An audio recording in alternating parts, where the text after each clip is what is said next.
We need to focus our attention there. That's what we do. We focus on those areas of high priority. What you need is what the Labour Party used to have, perhaps it still has, I'm not sure, a rapid rebuttal unit. So every time one of these stories gets an airing, the toothpicks or whatever it is, you get somebody calling every newspaper line and saying, it's nothing to do with us, it's a load of old nonsense. Well, that's exactly what the Mythbusters panel does. Oh, you've got a Mythbusters panel? That's right. That's where we've discovered these 150 cases. We've dealt with more than double that in simple phone calls.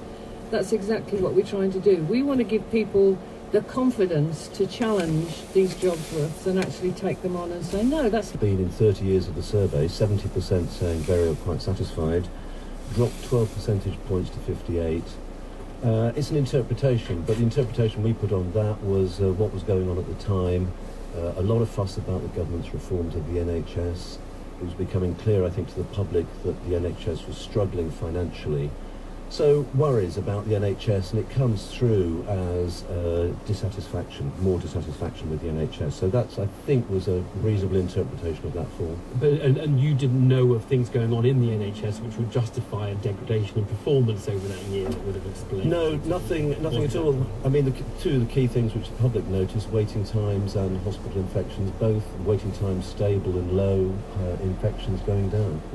Okay, this year it hasn't really changed very much at all. It raises the question of what governments are going to have to do to get it back up, because it is, as we say, I think it's the third lowest since 1983. It's not really where they want it, is it, the satisfaction level? No, just to correct you on that, it's something like the third highest, but it's gone down. So it's down to sort of around 61%. So it's gone up a little bit over the year before, but it's not statistically significant.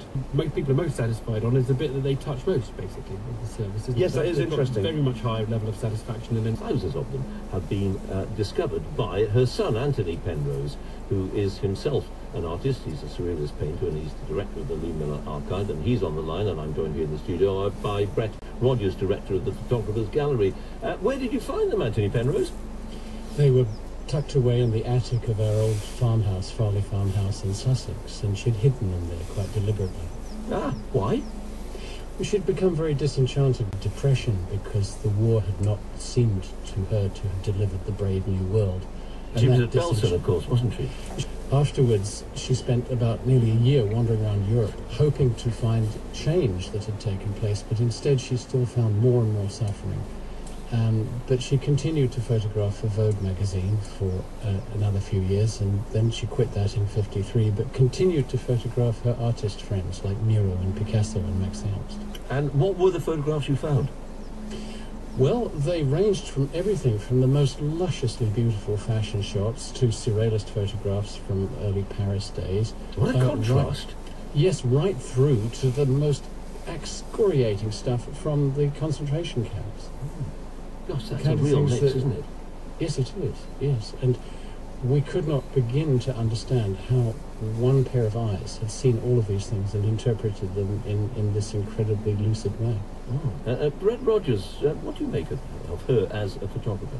Well, I think she's one of the world's most important women photographers, along with Margaret Bourke-White and Dorothea Lange, getting into to document the war during that period. But also it was her disdain for convention, her surrealist streak, her subversive strain. She was both the muse and the artist behind the camera.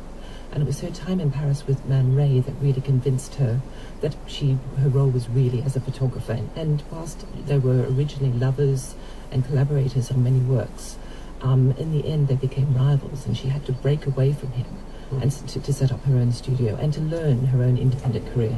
Can you define, not difficult to do on the radio admittedly, but what is a surrealist photograph?